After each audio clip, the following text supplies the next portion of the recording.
Hey guys, so today I'm gonna be showing you guys how to draw speed lines or impact lines for manga.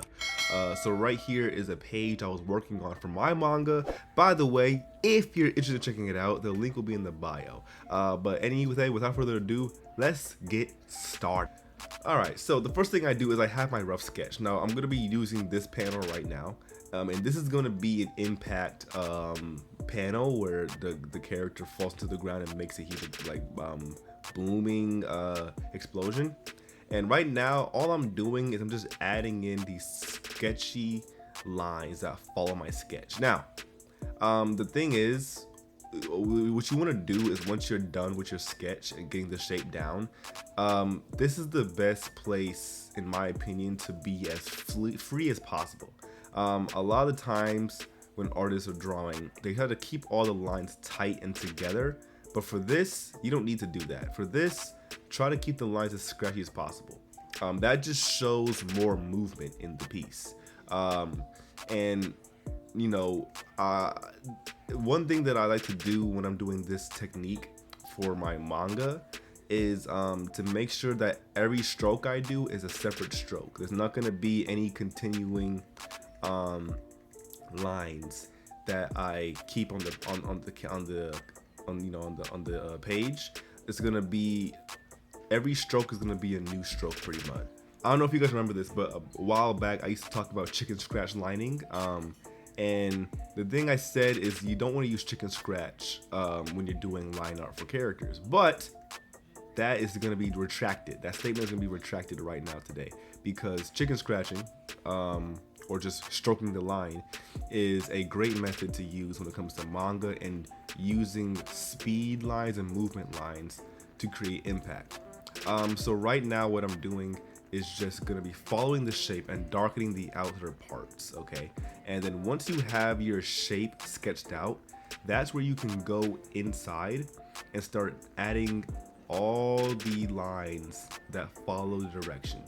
One thing you have to keep in mind is that when you're doing impact panels on your page, you have to remember to keep all the lines going in the same direction. You don't want to have any lines that cross or zigzag or go through the lines.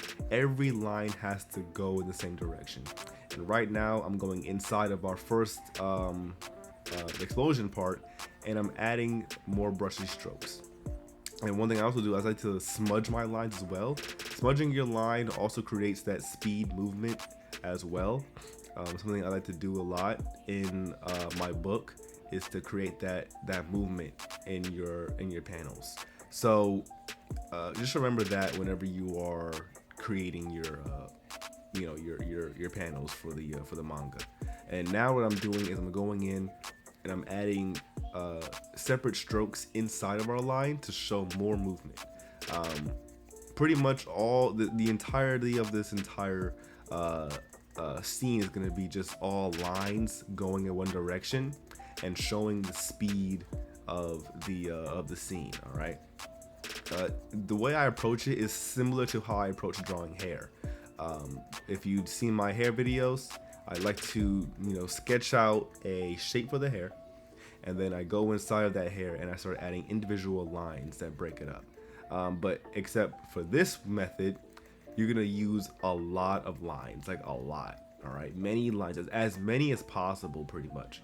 And you're gonna also have some lines that break off of the frame, and you keep on adding that and building up more and more until you get to a point where it looks good.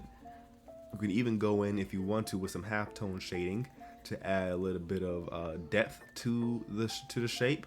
But for the most part, you want to keep everything very fast and sketchy. You know what I'm saying? Very fast and sketchy. And this is pretty much my method for drawing impact of panels.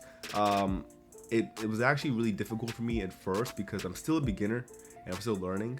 But I study a lot of manga panels, and when I study them, I see a lot of stuff like this. And I like to add rubble, these little rock formations that fly out in different directions. And right now I'm going to skip ahead to my more recent panel. I did work on this for a while, but the main part you want to do is you want to keep on adding. You know what I'm saying? And right now I'm just showing you guys the middle process of this scene, and just showing how much more impact lines I added. All right. Just going in and adding more and more lines to break up the motion, and then I'm also going in with a eraser pen and erasing some areas as well. All right.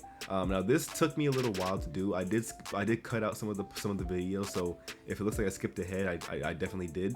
But I just wanted to get you guys into the mindset and to give you guys the idea of what I do whenever I draw these scenes. All right. It's a lot of different ways to go about it.